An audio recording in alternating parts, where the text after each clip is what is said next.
All right, welcome back, Florida Football Insiders podcast. I'm your host, Jason, down in Tampa.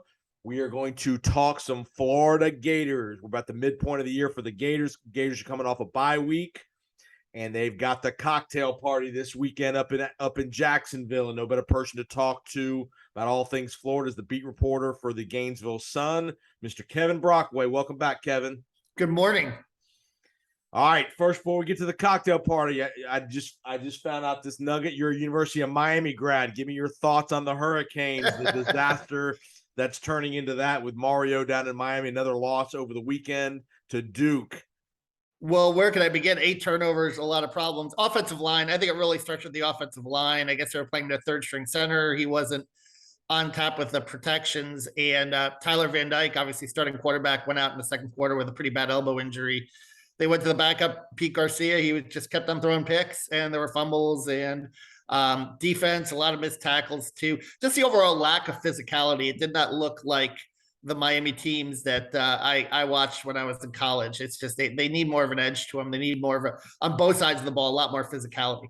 Now, you were there probably during the glory days, correct? Yes, I was there during the Dennis Erickson years and national championship years. Michael Barrow, Jesse Armstead, Darren Smith all went on to pretty long NFL careers. Those are pretty good. Some pretty good linebackers there back in the day. Cortez Kennedy, Russell Maryland. I saw some great defensive players. Gino Toretta, the Heisman year, and Lamar Thomas. A lot of really good players at that point in time. Yeah, that's great. That's good. All right. So let's get to the Gators. Coming off a bye week, they're 4-3, 1-3 in conference play. Talk to me about. Just give me an overall general assessment of what Coach Napier is saying, and then kind of your observations of the Gators through 7 games. Well, the huge issue right now is on defense, particularly third down defense. They're last in the country, 52%. They just have not been able to solve that issue at this point. That's been the glaring, really Achilles heel of this team, and it really hurts them in terms of keeping the offense on the field because he just can't get the defense off the field, so it limits their number of plays. And also just overall in terms of stopping drives and allowing teams to sustain drives for a long period of time. And now Patrick Toney is a first-year defensive coordinator. He's certainly taking his lumps. You can make the argument also that Dan Mullen did not leave him a lot of talent. They're not really getting much pressure from the 4-man rush. Which has been an issue. Jervon Dexter's been facing a lot of double teams, and Des Watson was kind of a nice story, bigger guy, gets in the lineup at nose tackle, but really at over 400 pounds, I mean, he's being exposed, quickness. They're giving up a lot of quarterback scrambles too. That's been a big issue. The ability to spy and contain the quarterback. Ventrell Miller has been the one bright spot on the defense. He's been terrific. He plays with a lot of heart, a lot of energy, a lot of toughness, is a really big communicator. But during the bye week, I'm guessing that a lot of that was addressed on the defensive side of the ball. And offensively, I mean, Anthony Richardson is up and down as a passer. He's inconsistent, makes big plays, certainly makes splash plays. But his ability to sustain drives has been an issue as well. And, other than really that Tennessee game where he was really spot on throwing the football, he probably has not been very consistent as a thrower. I mean, the positives are they're developing a really good offensive line. And even last week with Osiris Torrance out, who's obviously their best offensive lineman and one of the best in the country, the offensive line held up pretty well. Richardson isn't getting sacked. And they can establish a little bit of a running game behind that offensive line. And that's probably led them to their 4 wins. What do you think? Do you get any sense of Anthony Richardson's future? A lot of talk about he might be he might high draft pick, big prospect. Like you said, the up and down play probably is a result of him just not playing a lot of games. Unfortunately, what are you getting any sense out of Gainesville, or what they maybe the coaching staff thinks that Richardson will be back next year, not back? What is the kind of the murmur? Well, there have been scouts every week at the Swamp. I mean, and multiple scouts. So I'm guessing that there's still that feeling that, hey, we can take you and we can make you into a really good quarterback. We see the athletic ability. I mean, I saw, there's still projections of him being a first-round pick. Now, the results on the field don't show it per se, but it's just one of those things where you get drafted on potential. So I think it's going to depend a lot on how he finishes. Certainly, I think these next couple of weeks are going to be very telling in regards to that. And if he can, figure things out and play at a high level, I think he'll definitely go. I think if he still kind of has his ups and downs, maybe you could sell him on one more year of seasoning. So I think these next 4 or 5 games are going to be crucial in that regard. Looking at Florida, and we're going to get to Georgia here in just a second, but looking at their schedule, you got, interesting next 5 weeks. You got Georgia, you got at A&M, you got a surging South Carolina team. You go to Vanderbilt, and then you go to at Florida State to end it. Realistically, you could look at the schedule and say, yeah, they could win 4 out of those 5, or you could look at the schedule and say they could lose 4 out of 5. Yeah, exactly. And if you lose 4 out of 5, then you're not bowl eligible, which would be a big disappointment in Napier's first season. I mean, I think the winnable games certainly are South Carolina at home and Vanderbilt on the road. I think every other game, I think this Georgia game, it would be a humongous upset.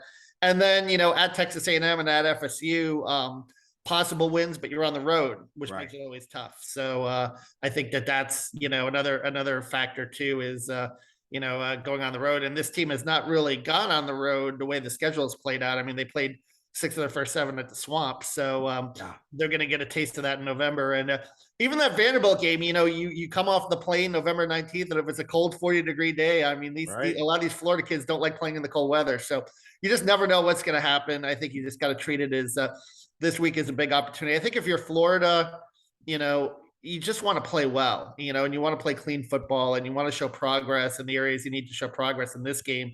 And maybe that will catapult you with some confidence going into November and, salvage what's the rest of the season. All right, so let's get to the Georgia game here, where obviously it's the cocktail party in Jacksonville. Georgia leads the all-time 53-44-2.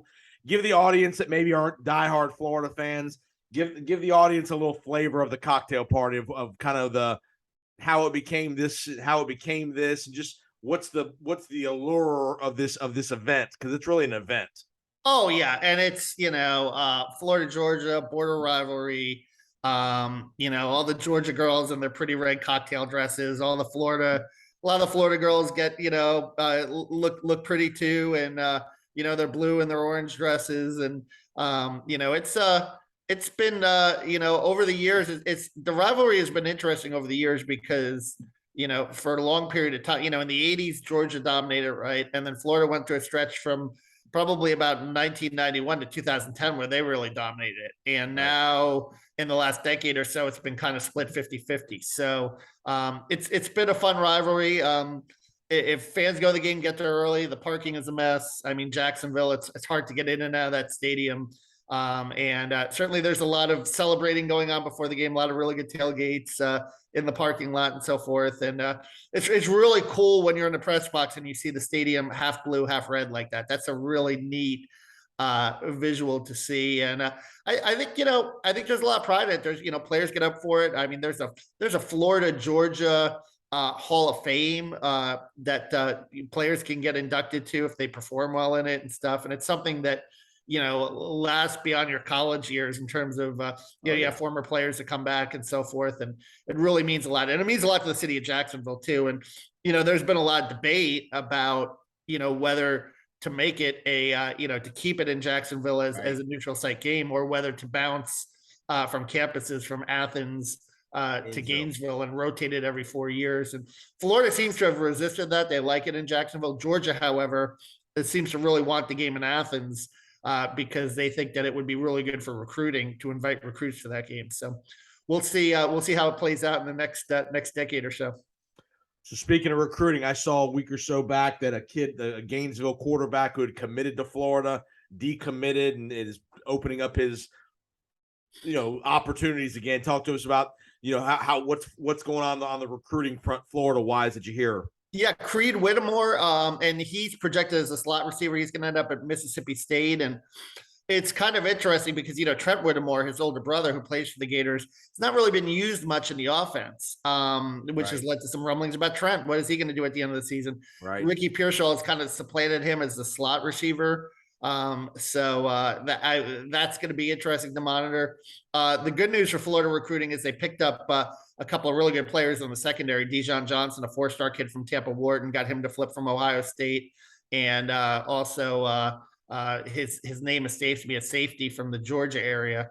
So you've got some guys on the secondary that I think can help, and they're gonna, that's an area. It's one of the areas on this team they really need to shore up. But I would say more so the defensive line and wide receiver position. Those are two areas where if you look at Florida's recruiting class, that's where they're really addressing in 2023. What talk to me about the behind Richardson? What does Florida have backup quarterback wise? I know they got, is it John Kitna's son is the backup quarterback? Yes. Jalen Kitna, who did look good in the Eastern Washington game, looked like a very accurate thrower.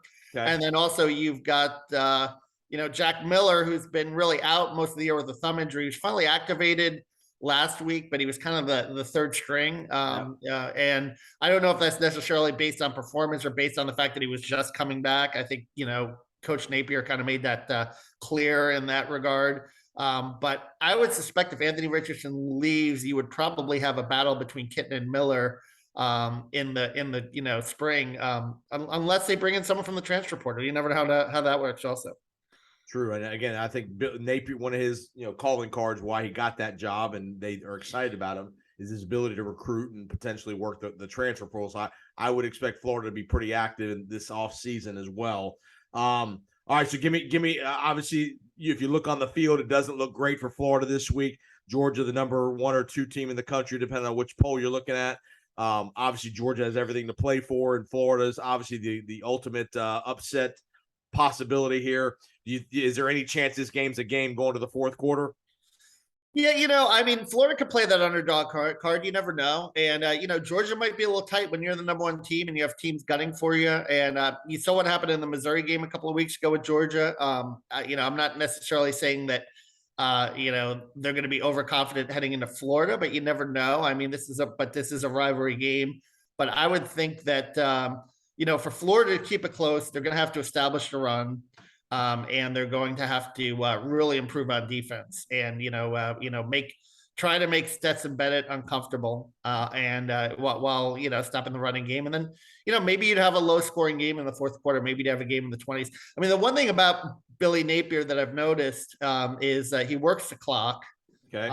Some people think to his detriment. There was a big controversy about LSU about how he managed the clock at the end of the first half. Wasn't very aggressive, but if he has a lead or he has a close game, he's not going to take chances. He's going to play it kind of close to the vest. Yep. So if he can do that and, make it, a 1-score game. The other aspect of Billy Napier's teams that I've noticed is that speaks to the culture is they don't quit. They were down 3 scores to Tennessee. They made a game. They were down 2 or 3 scores to LSU, and they came back in the fourth quarter and they made a game. So they're going to give, I think, good effort. But I think ultimately, Georgia's, just far ahead of the program and the better team. Yeah. Yep. And again, one of the things to be aware of is Georgia has Tennessee next week. So again, I don't think they'll look past Florida because it's such a big rivalry game, but you do have the huge showdown with Tennessee the following week in Athens, which, will determine a lot of things, especially in the East, with Georgia and Tennessee. All right. So before I let you go, give me a quick, I know you cover the hoops, the basketball program as well. Give me a little update. You got a new coach. Give us a little update on the hoops program and the hoops season getting ready to start.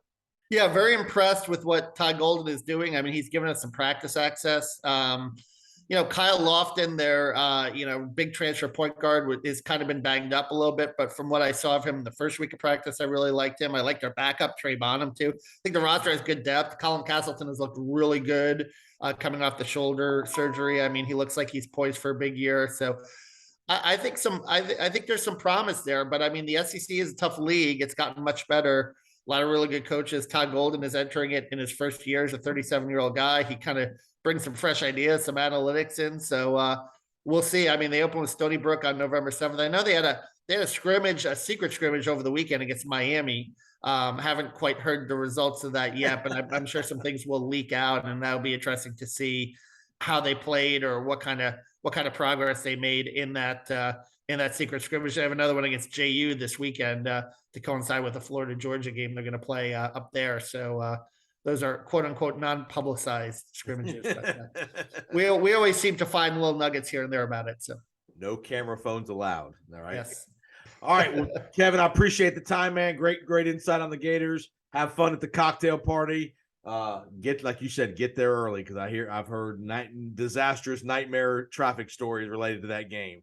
Yeah. If you get there by 2, you're not going to be able to get to your seat. I mean, it's just you gotta get there by noon or 1 o'clock. I mean, it's the way it is there. Well, tell everybody where they can find you online and find all your great work. Yeah, Gatorsports.com and at Kevin Brockway G1 is my Twitter account. Well, again, keep up the great work, Kevin, and we'll talk to you here as we get towards the conclusion, probably towards that Florida State game, or if we have any big breaking news coming out of Gainesville. Appreciate the time, Kevin. All right, thank you.